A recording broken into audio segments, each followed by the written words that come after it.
오늘 우리에게 주시는 하나님의 말씀 나누겠습니다. 마가복음 10장 13절에서 16절 말씀 되겠습니다. 신약성경 71면 마가복음 10장 13절에서 16절까지 말씀, 우리 찾으셨으면 자리에서 일어나셔서 하나님의 말씀 교독하여 선포합니다. 하나님의 말씀입니다. 사람들이 예수께서 만져주심을 바라고 어린아이들을 데리고 오매 제자들이 꾸짖거늘 예수께서 보시고 노하시어 이르시되 어린아이들이 내게 오는 것을 용납하고 금하지 말라. 하나님의 나라가 이런 자의 것이니라.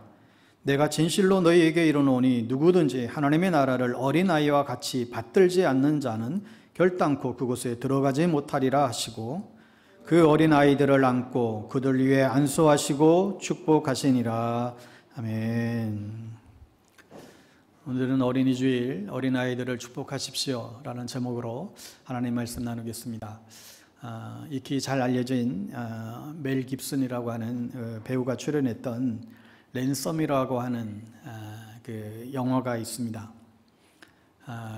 이 랜섬은 이제 몸값이라는 그런 이제 의미예요. 이 영화가 어떤 이제 내용인가 하면, 이 주인공 이 멜 깁슨이 항공사의 그 회장, 사장으로 나오는데 그에게는 9살 난 어린 아들이 있었습니다. 근데 이 어린 아이들이 유괴범들에게 이제 납치를 당한 거예요. 그리고 몸값을 요구하게 됩니다. 무려 200만 불을 요구해요. 지금 뭐 하나로 치면 뭐 23억, 엄청난 돈을 이제 요구를 한 것입니다. 근데 사실 그 유괴범들에게 당시 풍토가 그 200만 불을 준다 할지언정 이 아이를 이제 죽이고 만다는 거죠. 그래서 이 항공사 사장이 멜 깁슨이 텔레비전에 나가서 예상을 뒤엎는 반대의 행동을 합니다. 뭐냐면 공개적으로 내 아들이 지금 유괴를 당했는데 그 유괴범들을 잡아오게 되면 내가 200만 불을 현상금으로 주겠다. 그렇게 공개적으로 그렇게 발표하게 됩니다. 200만 불을 유괴범들이 주는 게 아니라 오히려 그들을 잡아오면 200만 불을 상금으로 주겠다고 한 거예요. 그러자 여론이 들끓고 뭐 난리가 났습니다. 이때 유괴범들이 다시 연락이 와서는 당신의 그 아내까지도 죽이겠다고 협박을 합니다. 그러자 이번에는 멜 깁슨이 또 텔레비전에 나가서 현상금으로 400만 불로 올려버립니다. 자, 어떻게 됐을까요? 유괴범들 사이에 막 의견들이 막 갈립니다. 그러다가 지들끼리 싸우다가 결국은 그게 다 무너져요. 결국 또 아기를 되찾았다는 그런 내용의 그 영화입니다. 여러분, 오늘날 우리가 살아가는 세상은 이렇게 안전하지가 않습니다. 죄악으로 가득 차 있고 욕심으로 가득 차 있고 여러 가지 위험한 일들로 가득 차 있죠. 어린 아이들이 성폭행을 당하기도 하고 구타를 당하고 심지어 죽음을 초래하기도 합니다. 지난주인가요? 중국에서는 묻지마 살해 그게 있는데 그 유치원에 들어가서 난동을 부린 어린 아이들 대상으로 난동을 부린 그 사건도 또 발생한 것을 볼 수 있죠. 이러한 세상 속에서 우리 아이들이 어떻게 살아가야 할까? 오늘 본문을 보면 우리가 잘 아는 본문이지만 우리가 평상시에 예수님의 이미지와는 좀 더 다른 모습을 우리가 보게 됩니다. 예수님이 굉장히 분노하셨다. 마음이 굉장히 불편해하셨다. 성경에서 예수님이 화를 크게 내신 부분이 사실 몇 번 나오지가 않아요. 대표적인 것이 성전 정화 사건이었죠. 가난한 사람들이, 어려운 사람들이 하나님께 예배드리러, 제사드리러 오는 것을 정치 지도자들이, 종교 지도자들이, 당시의 종교 장사꾼들이 그것을 막아버린 거예요. 멀리서부터 예배를 드리고 올 때, 제사 드리러 올 때 그 제사 제물들을, 짐승들을 각각의 형편에 맞게 애쓰게 이제 집에서 잘 데리고 오면 그 제물이 아무리 멀쩡한 상태인데도 불구하고 흠이 있다고 트집을 잡고 성전에서 다시 사게 하는 일들을 이제 하게 한 것이죠. 자그마한 비둘기로 뭐 요즘 같은 말로 하면 5천원이면 살 것을 뭐 3만 원, 5만 원 그렇게 받고 성전에서 그렇게 판매하는 것입니다. 그리고 이 성전 지도자들이 그걸 나눠 먹는 거예요. 이런 모습을 보시고 예수님이 그것을 아주 뒤집어 버린 것이죠. 너희가 기도하는 집을 강도의 구렬로 만들었다. 강도의 소굴로 만들었구나. 하나님의 전을 사랑하는 열심히 나를 불타게 한다. 그러니까 이게 다 같은 맥락이라는 거예요. 어린 아이들이 오는 것을 막는 것이나 약한 자들, 작은 자들이 예배드리 오는 것을 막는 것이나 다 똑같이 본 것입니다. 그래서 그 헤롯이나 바리새인들을 향해서 주님께서 아주 독설을 하시죠. 이 회칠한 무덤과 같다고, 이 독사의 자식들아, 그렇게 외쳤던 주님의 그 분노를 우리가 보게 됩니다. 다 마찬가지라는 거예요. 정치 지도자들이 권력을 가지고 사람들을 억누르는 것을 보고 분노하신 거예요. 오늘 본문도 그래요. 어린아이가 예수님께 나오는 것을 가로막는 제자들을 향해서 지금 분노하고 계세요. 13절에 보면 사람들이 예수께서 만져주심을 바라고 어린아이들을 데리고 오매 제자들이 꾸짖거늘. 이게 이유예요. 만져주심을 바랐다라고 하는 것은 뭔가 결핍이 있어서 뭔가 어디가 아픈데 고침받기를 원하는 그 마음이 있었던 거죠. 부모들은 자기 아이들이 정말 예수님이 좀 만져주길 바라는 것 뿐인데 제자들이 아이들이 오는 것을 이제 딱 막고는 저리 가라고 야단치니까 그 모습을 보고 제자들을 향해서 지금 분노하고 있습니다.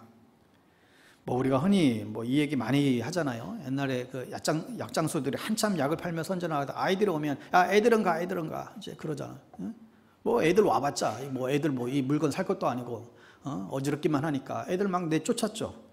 그러니까 이런 모습을 보고 예수님이 지금 분노하신 것입니다. 그러면서 뭐라고 합니까?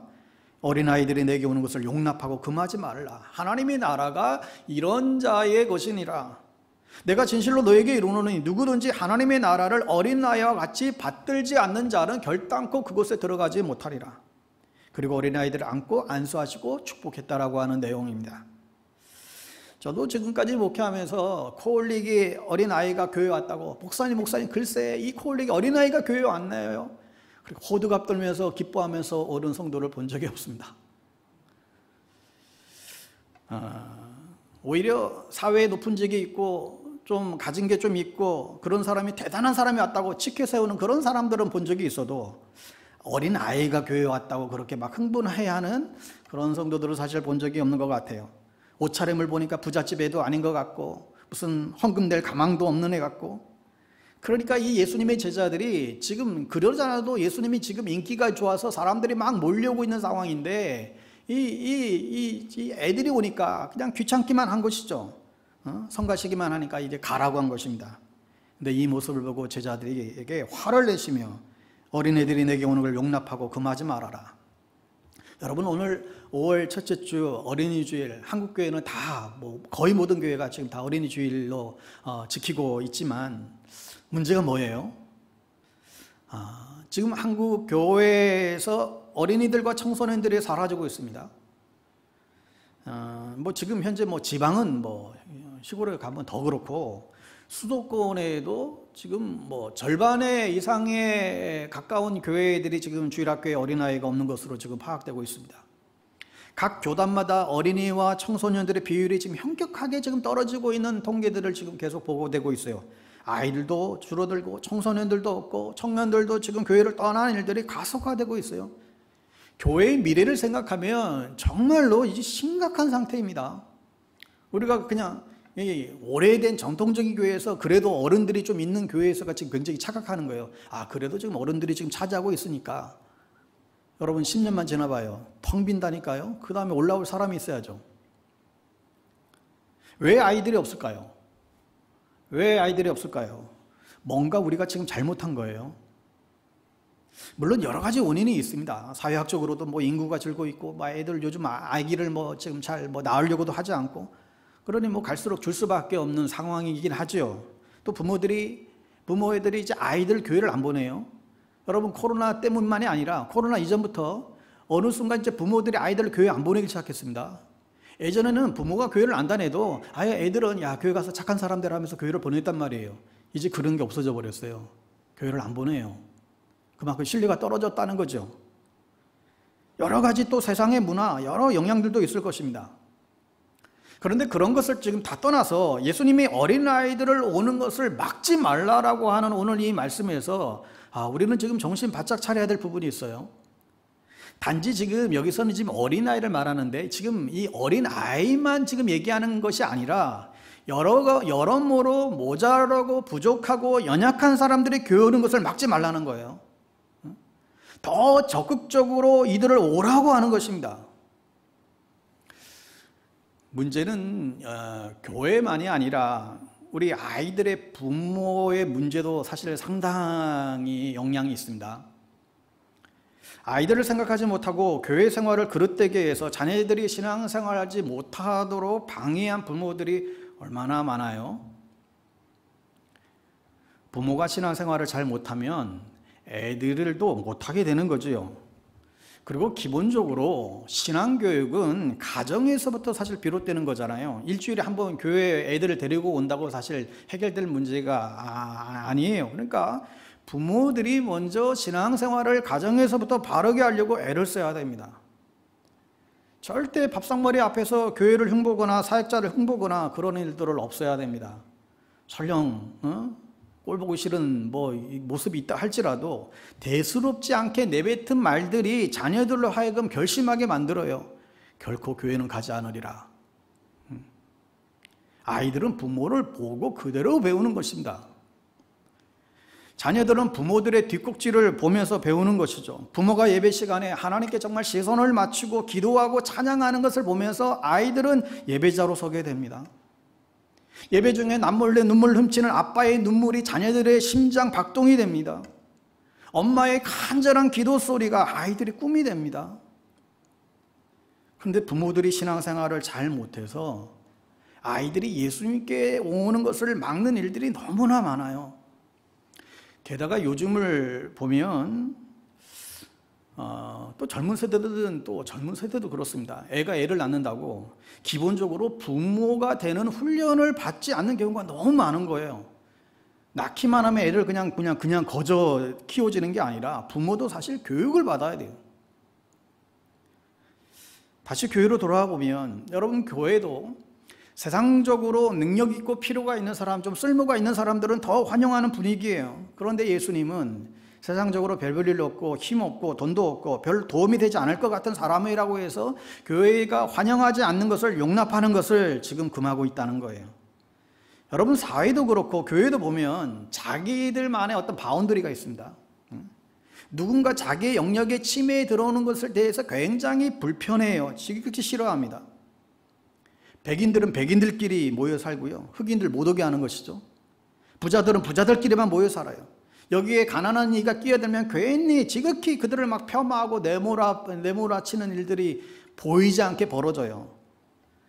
자신의 것을 지키는 게 불편해지면 가차없이 제어하기 시작합니다. 이게 사실 굉장히 무서운 일입니다. 교회도요, 자기들만의 문화가 있어요. 여기서 어긋나면 불편하기 시작하는 거지요. 아이들이 막 설치고 다니면 거의 불편해서 힘들어하는 사람들이 있어요. 못 견디는 사람이 있어요. 자기 문화와 어긋난 거예요. 저한테도 알게 모르게 그런 게 있고요. 여러분들도 여러 가지 모양의 다 그런 모습들이 다 있습니다. 여러분, 나이가 들면서 철이 드는 부분들도 있지만 더 나빠지는 부분들도 있는 것 같아요. 고집만 더 세지고 그런 거 있죠. 그런데 오늘 예수님이 너희들 그러면 안 된다는 거예요. 예수님의 마음으로 돌아가야 한다는 것입니다. 가정에서도 그런 것 같아요. 가정에서도 보면 우리가 흔히 어른들 10손가락 안 아픈 손가락이 어딨냐 그렇게 얘기하지만 솔직히 자녀들도 선호하는 자녀들이 있지 않습니까? 편애하게 되는 경우들이 있어요. 자녀들, 똑같은 자녀인데도. 이게 세상 가치관이라는 것이죠. 어쩌면 세상 천하의 가정과 교회만큼은 어린아이 같은 연약한 사람들이 소홀함을 받지 않고 환영받을 수 있는 곳이어야 한다는 것입니다. 여러분, 어린 시절에 옛날 같으면 정말 청와대 가서 대통령 한번 봤던 그 기억이 그 아이로 하여금 훌륭한 정치인의 길을 걷게 하는 원동력이 되었듯이 어린 시절에 주일학교에서 받았던 그 사랑의 그 경험들이 교회를 떠났다가도 후에 다시금 교회로 돌아오게끔 하는 그 놀라운 원동력이 된다는 것을 우리는 알게 됩니다. 그러니까 어린 시절에 교회 앞에서 받았던 그 사랑의 기억들이 자신의 인생이 정말 공고해지고 힘든 시절이 왔을 때 하나님을 떠오르게 하고 다시금 예배당으로 발걸음을 옮기게 하는 귀한 중요한 작용을 한다는 사실이에요. 그러니까 여러분, 교회에서 받은 사랑의 기억들은요, 너무너무 중요한 거예요. 교회 전체적으로 흐르는 이 사랑의 분위기가 굉장히 중요합니다. 그래서 바울이 나의 나됨은 하나님의 은혜로다 이런 고백을 했지만, 저는 여기서 한 가지 더 하고 싶어요. 오늘 나의 나됨은 내가 교회에서 받은 사랑으로 인하여 됩니다. 이 고백이 우리에게 있게 되기를 바라요. 여러분, 교회가 다른 것은 다 잘해도 어린아이들을 용납하고 환영하는 일들을 하지 못하면 그것은 잘 못하는 것입니다. 오래전에 미국의 어느 한 산골 그 마을에 그 교회에서 부흥회를 하는데, 당시에 마을은 다 불 꺼져 있는데 교회만 불이 환하게 켜져 있으니까 동네 꼬마 아이 셋이 그 교회에 뭣도 모르고 간 거예요. 자기는 교회를 안 다녔는데 또 그런 모임이니까 그냥 돌아가려고 하는데, 그 안내를 보던 그 할머니가 애들아 부른 거예요. 애들 그냥 가지 말고 너희들도 들어오라고. 그래서 이 할머니가 애써 그냥 의자들을 3개를 갖다다가 애들을 뒤에다가 앉힌 거예요. 근데 그 중에 한 아이가 그날 그 부흥회를 통해서 예수를 믿게 됩니다. 그리고 그 아이가 20대 최대의 전도자가 돼요. 빌레그램 목사예요. 여러분, 우리가 빌레그램 목사처럼 100년에 한 번 나올까 말까 한 위대한 목사가 되는 것은 쉽지 않지만, 이 빌레그램을 만들 수 있었던 그 안내 보는 할머니 역할은 할 수가 있다는 거죠. 그렇게 생각해 보면 우리 아이들을 바라볼 때, 야, 쟤들 중에는 앞으로 빌레그램이 누가 나올까? 누가 마틴 루터 킹이 될 것인가? 제가 지미 카타와 같은 사람이 될까? 제가 주기철 목사님과 같은 사람이 될까? 우리가 이러한 관점으로 아이들을 바라보게 되면 정말 교회는 달라지는 것이죠. 교회는 상식이 통해야 되는데, 여러분, 교회는 상식을 초월하는 초상식이 있어야 합니다. 상식에 머물러 버리면 제자들처럼 되는 거예요. 별 쓸모가 없으니까 애들은 가라 시끄럽게만 하고, 제자들은 자기 기준에서는 지극히 어떻게 보면 상식적인 반응을 한 거예요. 오늘 본문의 배경인 당시 유대 사회에서는 이 사실 여자들과 아이들은 숫자에도 끼워 넣지 않는, 아주 그냥 사람 취급도 안 했어요. 숫자에도 넣지도 않았으니까. 그러니까 아이들은 더욱더 사람 취급도 하지 않고 우습게 여기던 시대였어요. 그러니 애들 가라는 것은 그때 분위기상은 굉장히 지극히 상식적인 일이었습니다. 그런데 예수님은 그러지 말라는 것입니다. 지극히 작은 자, 어린아이 같은 자들이 오는 것을 금하지 말아라. 그렇게 돼야만 가정이나 교회가 천국이 될 수 있다는 거예요. 오지 말라라고 한 것은 적극적으로 오게 하라는 것이죠. 사랑하는 여러분, 오늘 본문을 근거해서 볼 때 정말 하나님의 백성이 하나님의 백성답고, 교회가 교회답고, 기독교가 기독교다운 사회가 되려면 어떻게 해야 됩니까? 가장 먼저 우리가 알아야 할 것은 어린아이를 우습게 여기는 것이 아니고 그 아이들을 섬기는 삶을 살 수 있어야 됩니다. 어린아이들을 이제 섬겨야 된다.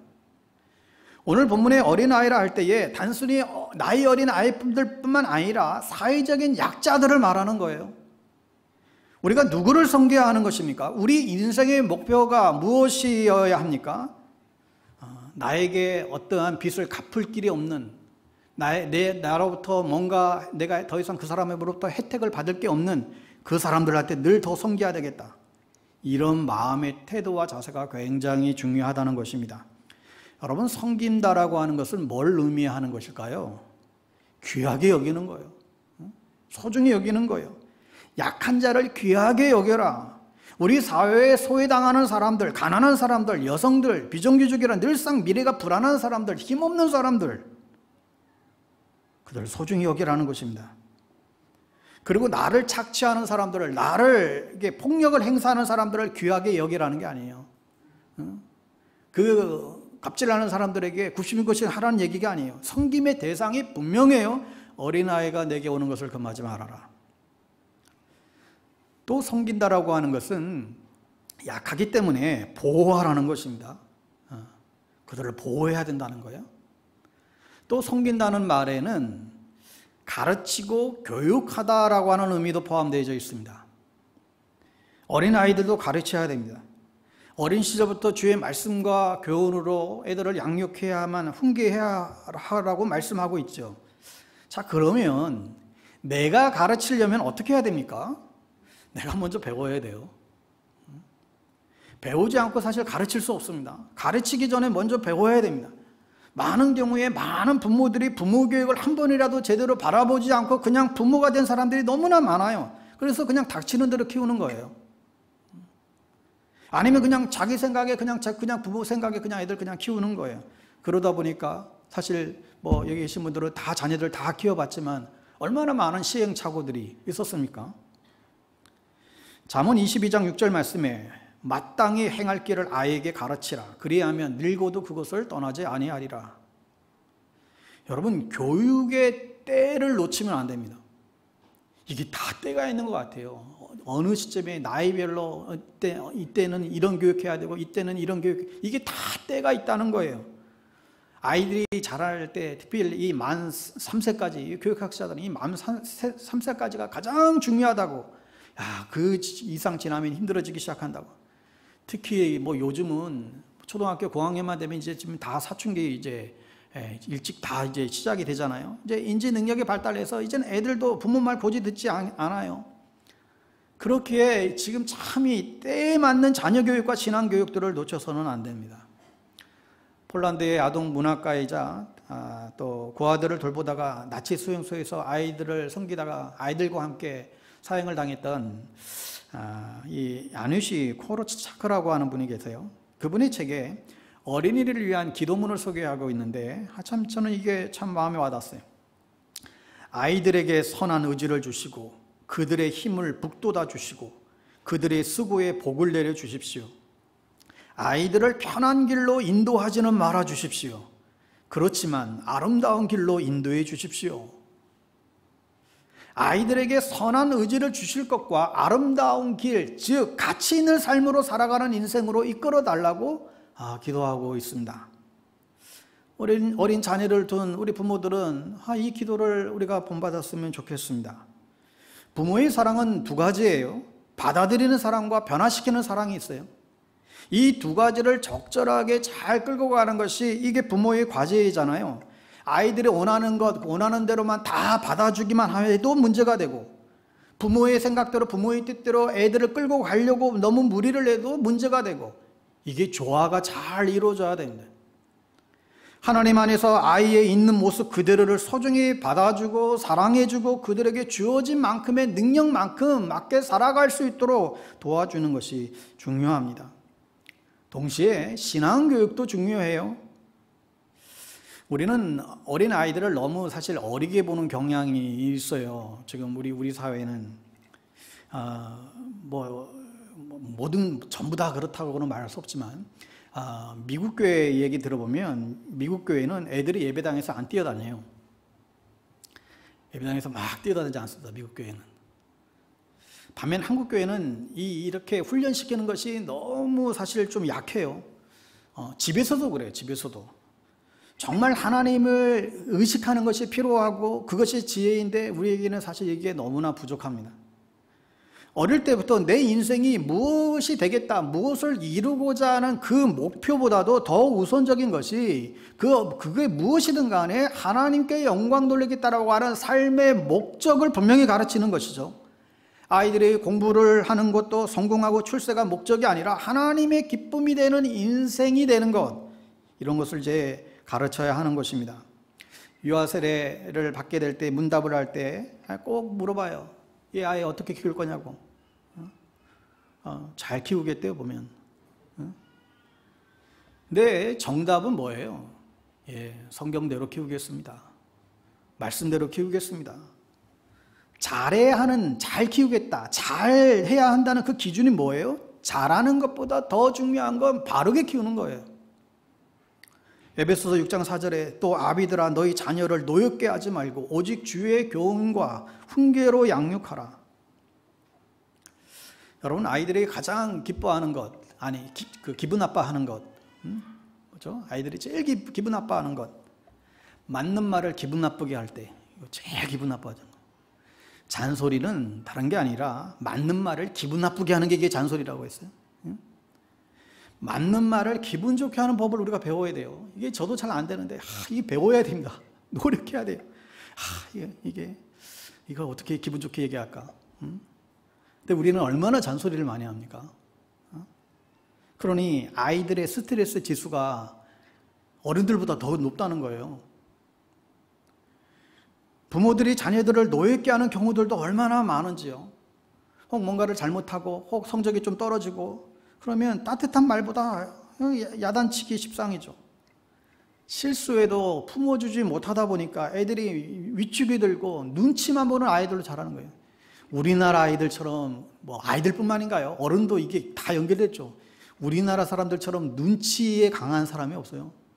어디 가서나 줄 잘 써야 된다고 늘 눈치 보면서. 이게 애들만이 그런가요? 어른도 마찬가지예요, 사실. 애들이 어릴 때부터 그렇게 눈치 보고 자라게 만드는 거예요. 그러니 특히 이 권위주의형 이 부모님의 기대가 높은 가정일수록 아이들의 특징이요, 거짓말을 잘해요. 무언가를 하기 전에 너는 할 수 있다라며 우리는 격려와 칭찬이 많이 필요합니다. 근데 그런 것이 부족하면 아이들의 의욕이 떨어집니다. 숙제를 해도 잘했다고 관심을 가지고 보여줘야 다음에 더 열심히 하는 거죠. 여러분, 우리의 인생이 아름답고 정말 아이들이 행복한 세상이 되려면 아이들을 귀하게 여기고 그들을 보호하고 안전하게 성장할 수 있는 세상을 만들어가는 게 또한 우리의 어른들의 책임입니다. 혹자는 지적하기를 많은 경우에 우리는 부모 되기는 안 하고 부모 하기만 하려고 한다는 거예요. 부모 되기, 부모 하기. 의사나 변호사는 되기 없이 그냥 하기 하면 어떻게 돼요? 그거 불법이죠. 근데 자격증, 이게 다, 자격을 다 갖추고 이게 그거 없이도 되는 게 뭐예요? 이게 이 부모 하기, 아빠 하기예요. 그러니까 우리가 먼저 좋은 부모 되기가 먼저 되어야 이 좋은 아빠 하기, 엄마 하기, 이게 이제 가능하다는 것을 우리는 생각해 볼 수 있습니다. 여러분, 우리가 자녀들을 생각할 때, 약자들을 생각할 때, 어린 아이들을 생각할 때 어떤 마음으로 되어야 되는가? 우리가 끊임없이 생각해야 하는 것은 우리는 늘 섬기는 인생이 되어야 하는 데 있습니다. 섬기는 것은 나보다 약자를, 힘이 없는 이들을 돌아보는 것이다. 이것을 우리가 잊지 말고 살다 보면 이게 쌓여서 우리의 인생이 열리게 돼요. 우리의 미래가 열리게 됩니다. 절대로 그 인생은 무너지지 않습니다. 오늘 본문에서 또 하나 생각하는 게 무엇입니까? 이 아이를 데려온 이 부모의 마음이에요. 평소에는 정말 눈물 한 방울 안 흘리는 강직하신 분들도 자식 앞에서는 눈물을 흘리잖아요. 엇나가고 방황하는 자식 보면 안타까워하는 그 부모의 심정으로 이 예수님 앞에 우리 아이 좀 만져주고 고쳐주기를 바라는 그 갈등들이 얼마나 큰지 모릅니다. 성경에도 이방인의 이 가나안 여인이 자기 그 귀신 들린 딸을 고치기 위해서 예수님께 나와서 제발 이 아이가, 이 딸이 불에도 들어가고 물에도 들어가고 난리를 칩니다. 이 불쌍한 딸 고쳐달라고. 근데 이때 예수님이 뭐라 그래요? 자녀의 떡을 취하여 개들에게 주면 마땅치 않다. 유대인이 아니면 자기는 유대인이 먹는 것은 유대인들은 개들에게도 안 준다고. 그러자 그 여인이 자존심 상해하지 않고 뭐라고 그럽니까? 맞습니다. 하지만 개들도 그 주인의 상에서 떨어지는 부스러기를 먹지 않습니까? 저에게 그 부스러기 은혜를 주십시오. 제 불쌍한 저 딸 좀 고쳐달라고. 그때야 예수님이 정신 바짝 차리고는 야, 이건 내가 잘못했구나. 내가 지금까지 내가 이런 여인의 믿음을 본 적이 없노라고 그 여인을 칭찬합니다. 여러분, 우리는 정말 자녀들을 살리려고 어떻게 해서든지 주님 앞에 데리고 나와 고침받게 하려는 그 간절한 마음들이 여러분 있으세요? 여러분 안에? 꼭 질병 때문에 안 힘들다 할지라도 자녀들이 지금 주님 품을 떠났다라고 한다면 그 자녀들의 신앙생활의 회복을 위해서 여러분 정말로 얼마나 애타게 소망하고 있으십니까? 그냥 때가 되면 돌아오겠지. 때가 안 되면요, 어떡하시려고요? 여러분, 우리의 연약한 자녀들도 주님이 만져주시면 새롭게 될 줄 믿으시기 바랍니다. 아무리 탕자 같은 연약한 방탕했던 자녀들도 주님께 다시 데려오면 주님이 다시 만져주시고 터치하면 새롭게 될 줄 믿습니다. 그러니 오늘 예수님이 이 돈도 안 되는 이 어린아이들 내게 오는 것을 금하지 말라고 한 이 선언은 굉장히 중요한 의미가 있습니다. 어쩌면 문제아일수록, 말썽장애일수록, 죄인일수록 주님은 내게 데려오라는 거예요. 오늘 본문에서 하나님 나라에 들어갈 수 있는 그 자격을 얘기하는데 보면 세상적인 자격은 하나도 없어요. 단 하나, 예수님께 오기만 하면 돼요. 그러니까 그 길을 가로막지 말라는 거예요. 아니 어떻게 제자들이 그 아이들의 그 길을 가로막을 수 있었을까요? 고정관념이죠. 예수님을 따라다녔지만 예수님의 마음, 예수님의 뜻을 헤아리지 못한 거예요. 교회 생활을 오래 했지만 예수님의 마음을 모르고, 목회도 오래 했지만 예수님의 마음을 모르고 목회할 수 있어요. 하나님의 나라는 어린아이와 같이 받들지 않는 자는 결탄코 들어가지 못하리라. 여기서 받든다라고 하는 것은 또 달리 표현하면 영접한다는 뜻이에요. 예수 그리스도를 받아들이는 것, 예수 그리스도의 말씀을 믿는 것, 이걸 받아들이지 못하면 천국에 이르지 못한다. 여러분, 언제 사람들이 주님을 가장 받아들이기가 용이할까요? 어느 조사에 보면 25세 미만까지 어릴 때, 초등학교 때, 중고등학교 때, 대학 때까지, 그래도 어릴수록 예수님을 믿을 확률이 높지만 25세 넘어가면 그때부터는 정말 믿기 힘들어진다. 실제적으로 나이가 완전히 장성해서 예수 믿는 경우가 확률로 치면요 굉장히 극소수에 불과합니다. 그러니까 결론이 뭐예요? 나이가 어릴 때 예수 믿도록 해야 된다는 거예요. 정말 다음 세대 아이들에게 복음 전하지 않으면 앞으로 교회의 미래는 암흑과 같은 것입니다. 우리가 사실 몇 년 전만 하더라도 10년 전만 하더라도 설교를 할 때에 무슨 얘기를 할 때에 서구의 유럽 교회를 그냥 예화처럼 얘기를 했어요. 그 거대한 그 웅장한 성전에 지금 100발의 어르신들만 20, 30명 모여 있다. 그게 지금 우리 지금 나라가 벌써 그렇게 됐다니까요. 우리 아이들에게 복음을 전하고 신앙교육을 하는데 정말 집중하고 그것을 가로막는 것이 있다면 단호하게 이제 제거해야 합니다. 가로막지 말라는 거예요. 그런데 가로막는 것을 누가 제일 잘해요?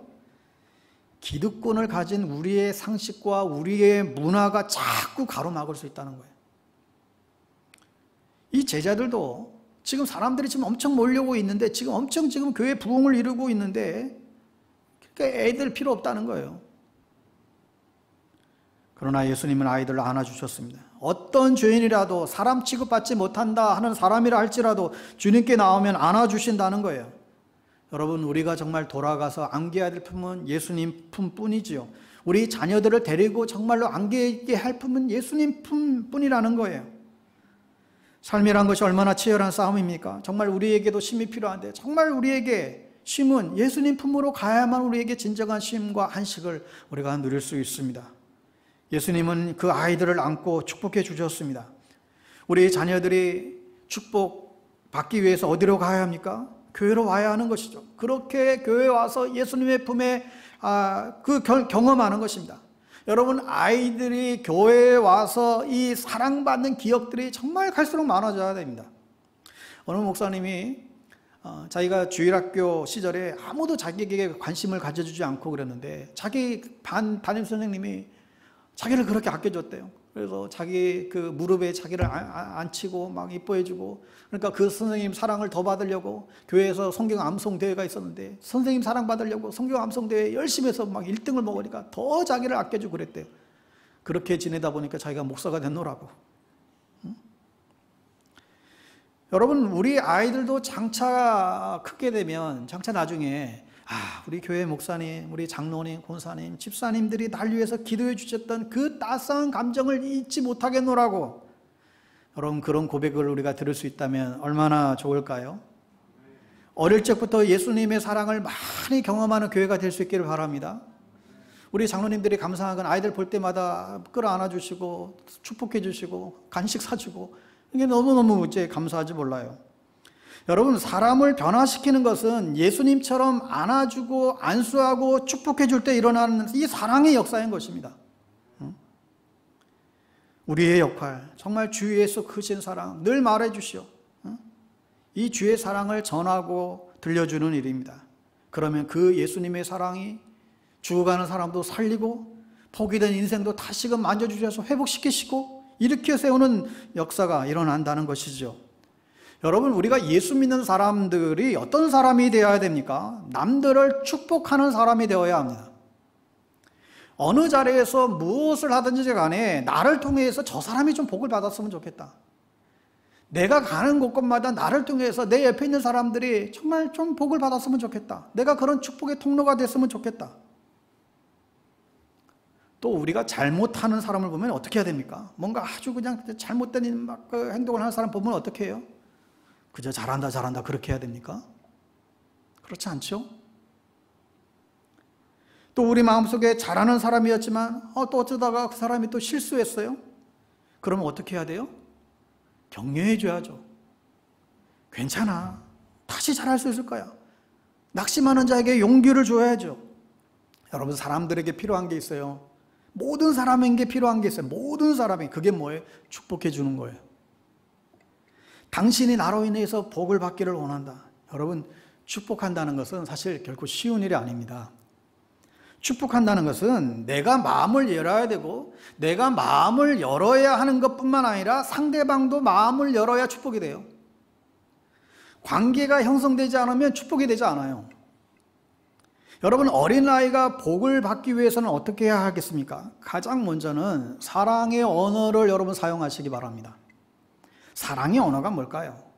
애들은 가라가 아니라 따뜻한 말, 좋은 말, 이거 해야 하는 것이죠. 상처 주는 말이 아니라 격려하고 용기를 주는 그런 말들을 해야 하는 것입니다. 배려하려고 애를 써야 한다는 거예요.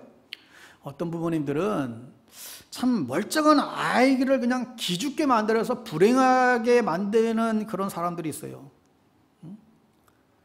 괜히 잘하고 있는데 저 정도면 훌륭한데도 괜히 아이를 움츠리게 만들고 그것도 사랑이라고 하는 미명하에 그러지 말자는 거예요.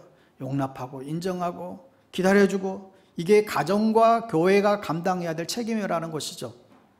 아무리 어렵고 힘들어도 꿈과 비전을 가지고 거룩한 삶을 살도록 이끌어가는 게 이게 부모의 책임입니다. 남들은 다 뭐라 해도 사실 부모는 야 괜찮아. 하나님이 너 아직 포기 안 했어. 다시 기회를 주실 거야. 괜찮아. 교회는 부모는 이 얘기를 해줄 수 있어야죠. 그리고 말만 그렇게 하는 게 아니라 태도도 중요해요. 이 사랑의 태도가 얼마나 중요한지 모르겠어요. 말은 그렇게 하는데 얼굴은 막 인상 쓰고 하면 이게 안 맞는 거죠. 태도가 안 좋으면 절대로 누군가를 축복해 줄 수가 없어요. 관계가 형성되지 않아요. 그리고 아이들이 복을 받게 하려면 사랑받을 수 있는 그릇이 되게 해 주셔야 됩니다. 사랑받을 수 있는 그릇이 뭘까요? 쉽게 얘기하면 감사하는 마음을 갖게 해주는 것입니다. 먼저 부모가 매사에 감사하는 모습을 보여주셔야 됩니다. 늘 불평불만으로 가득하면 아이들이 무엇을 배우겠습니까? 설령 좀 속상해도 감사하는 태도를 늘 익히셔야 돼요. 감사하는 마음이 없으면 절대로 그 사람은 사랑받을 사람이 못 돼요. 그 사람에게서 감사가 없는 사람이다. 그 사람은 어딜 가서든지 사랑받지 못하게 됩니다. 그냥 괜히 밑상인 사람이 아닌 거예요. 늘 좋은 인간관계를 유지하려면 서로에게 감사할 수 있어야 됩니다. 그런데 감사를 잃어버리면 서로 간의 관계가 깨지게 돼 있어요. 그 관계가 오래가지 않아요. 그리고 감사라고 하는 것은 표현하는 것입니다. 표현하지 않는 감사는 감사가 아니에요. 그래서 이 감사의 언어와 감사하는 태도와 감사로 말미암는 그 행동을 보면 사랑받는 사람이 되는 것입니다. 여러분, 사랑스러운 사람이 되어야 어딜 가나 복을 받는 것입니다. 저는 여러분들이 어딜 가나 사랑스러운 사람이 되었으면 좋겠습니다. 우리 아이들이 가는 곳곳마다 사랑받는 아이들이 되었으면 좋겠습니다. 그리고 늘 그렇게 기도할 수 있기를 바랍니다. 교회에서든지 학교에서든지 또 가정에서든 직장에서든 일터에서든 서로에게 감사의 대상이 되고 서로 사랑할 수 있고 서로 사랑받을 수 있는 그릇들이 다 될 수 있기를 주님의 이름으로 축복합니다. 제가 이 기도문에 누가 쓴 저자는 정확히 모르겠는데 이 부모의 기도문이 있는데요. 이 부모의 기도문을 같이 읽고 이제 기도를 대신하겠습니다. 우리 한번 화면 띄워주시면 부모의 기도문, 우리 부모가 되시는 분들은 다 우리 함께 읽겠습니다. 오 하나님, 저를 훌륭한 부모가 되게 하여 주옵소서. 나의 자녀를 이해할 수 있게 하여 주시고 그들이 말하는 것을 진지하게 들어줄 수 있는 부모가 되게 하여 주시며 그들의 모든 질문에 대하여 부드럽게 대답할 수 있는 인자한 부모가 되게 하여 주옵소서. 그리고 나로 하여금 그들의 생각을 가로막거나 꾸짖지 말게 하여 주시고 그들이 어리석은 짓을 하거나 혹 실수하는 일이 있다 할지라도 비웃지 말게 하여 주옵소서. 그리고 제 자신의 만족이나 부모의 권위를 내세우기 위하여 그들을 나무라지도 말게 하시고 매 순간마다 나의 말과 나의 행동을 통하여 정직한 것이 옳다는 것을 나타나게 하시고 그들로 하여금 정직한 삶을 배울 수 있도록 도와주시옵소서. 그리고 나의 사랑하는 주님, 제가 기분이 언짢을 때에는 나의 입술을 지켜 노하지 말게 하여 주시고 그들이 어린이라는 것과 그들이 어른같이 행동할 수 없다는 것을 항상 기억하게 하여 주옵소서. 그리고 그들이 어떤 일을 만났을 때에는 그들 스스로가 결정을 내릴 때까지 기회를 허락할 수 있도록 저에게 참을성을 주시고 그들 스스로가 옳고 그름을 판단할 수 있도록 지혜를 허락하여 주옵소서. 나를 사랑하는 주님, 다시 한번 간절히 비옵기는 나로 하여금 정직하고 바르며 친절한 부모가 되게 하시고 자녀들로 하여금 신임받고 존경받으며 본이 되는 부모가 되게 하여 주옵소서. 예수님의 이름으로 기도합니다. 아멘.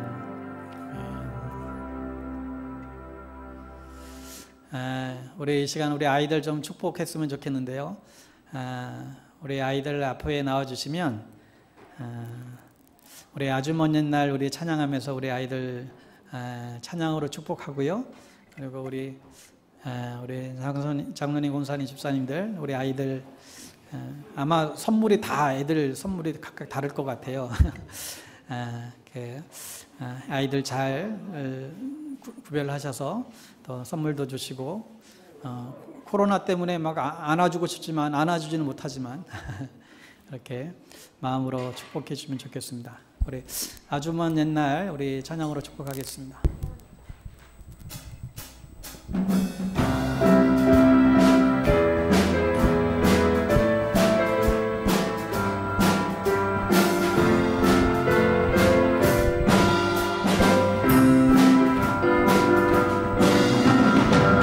아주 먼 옛날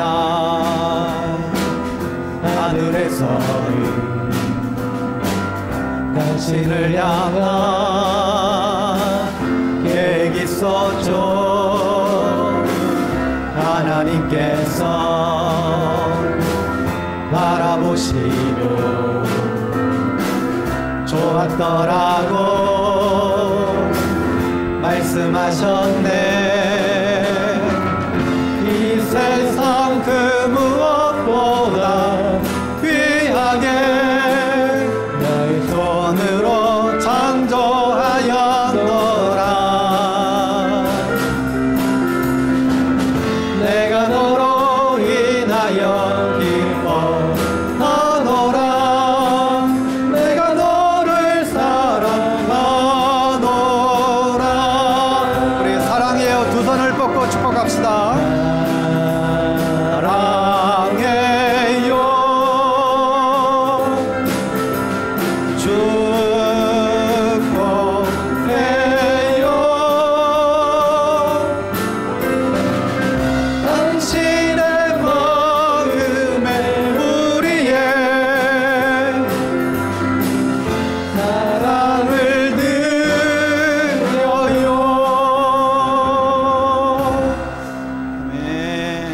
뜨겁게 박수로 우리 격려하고 축복하겠습니다. 네. 고맙습니다. 제가 기도하겠습니다. 하나님 아버지, 우리 아이들을 주님의 손에 의탁합니다. 어린 시절부터 주의 성전에서 뛰놀게 하시고 예수님의 사랑을 배우고 경험하고 성령 충만한 아이들로 자랄 수 있도록 은혜를 더하여 주시옵소서. 우리 아이들이 하나님과 사람 앞에 사랑받는 자들 되게 하시고 믿음의 복덩어리들 다 되게 하여 주시옵소서. 하나님의 마음에 합한 사람이 되게 하시며 성품이 온유하고 지혜로운 아이들로 성장할 수 있도록 인도하여 주옵소서. 이들이 가는 걸음마다 주님 동행하시고 주의 영이 떠나지 않게 하시고 이들에게 꿈과 비전을 보여주시고 하나님 나라를 가슴에 품고 정말 주님 허락하시는 그 꿈과 비전을 향해 세상을 향해 나아가는 우리 귀한 아이들 되게 하여 주시옵소서. 어린 시절부터 예수님 잘 믿고 예배 잘 드리는 우리 아이들 될 수 있도록 축복하여 주시옵소서. 예수님의 이름으로 축복하며 기도하옵나이다. 아멘. 우리 모두 자리에서 일어나셔서 우리 여기에 모인 우리 함께 찬양으로 예배 마치겠습니다.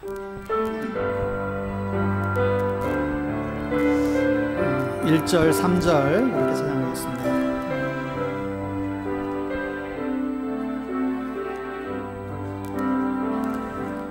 여기에 모인 우리 주의 은총 받은 자여라. 주께서 이 자리에 함께 계심을 아노라. 언제나 주님만을 찬양하며 따라가리니 시험을 당할 때도 함께 계심을 믿노라. 이 믿음도 굳세라. 주가 지켜주신다. 어두운 밤에도 주의 밝은 빛 인도하여 주신다. 여기에 모인 우리 사랑받는 주의 자녀라. 주께서 뜻하신 바 우릴 통해 펼치신다. 고통과 슬픔 중에 더욱 주님 의지하오니 어려움 이겨내고 주님 더욱 찬양하라. 이 믿음도 굳세라. 주가 지켜주신다. 어두운 밤에도 주의 밝은 빛 인도하여 주신다.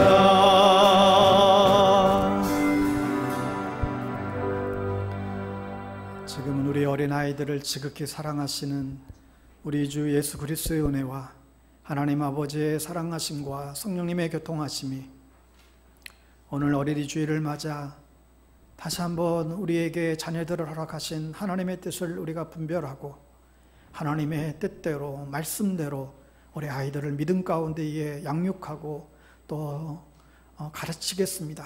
또 아이들을 위해서 기도를 포기하지 않겠습니다.